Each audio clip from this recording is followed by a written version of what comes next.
తెలంగాణ ముఖ్యమంత్రి రేవంత్ రెడ్డిని గురువారం ఉదయం పోలీస్ కమాండ్ కంట్రోల్ సెంటర్లో సమావేశమయ్యారు. సీఎంను కలిసిన టాలీవుడ్ ప్రముఖులు ఎవరు, అక్కడ ఏం చర్చకు వచ్చింది అంటే తెలంగాణ ప్రభుత్వం వర్సెస్ టాలీవుడ్ అన్నట్లు రాజకీయ విపక్షాలు ప్రచారం చేస్తున్నాయి.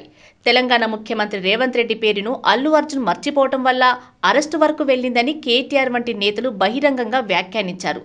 సంధ్య థియేటర్ తొక్కిసలాట, రేవతి మృతి, అల్లు అర్జున్ అరెస్ట్, గత కొన్ని రోజులుగా జరిగిన పరిణామాల నేపథ్యంలో ముఖ్యమంత్రి రేవంత్ రెడ్డితో టాలీవుడ్ పెద్దలు సమావేశమయ్యారు.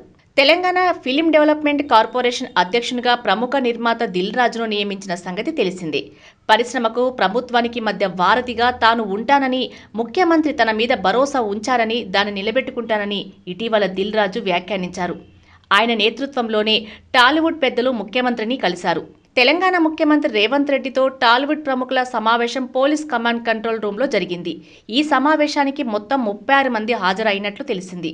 దిల్ రాజు సహా mega producer Allu Arvind, Bhogavalli Prasad, Suresh Babu, Shyam Prasad Reddy, C Kalyan, Pushpa నిర్మాణ సంస్థ మైత్రి మూవీ మేకర్స్ అధినేతలలో ఒకరైన రవిశంకర్ యలమంచలి, సూర్యదేవర నాగవంశీ, సీనియర్ నటులు మురళీమోహన్, దర్శకులు రాఘవేంద్రరావు, త్రివిక్రమ్ శ్రీనివాస్, కొరటాల శివ, బోయపాటి శ్రీను, హరీష్ శంకర్, వశిష్ఠ మల్లిడి, హీరోలలో కింగ్ నాగార్జున తదితరులు సీఎం దగ్గరకు వెళ్లారు. సమావేశమైన వాళ్లలో 21 మంది నిర్మాతలు, 13 మంది దర్శకులు, 4 హీరోలు ఉన్నట్లు తెలిసింది.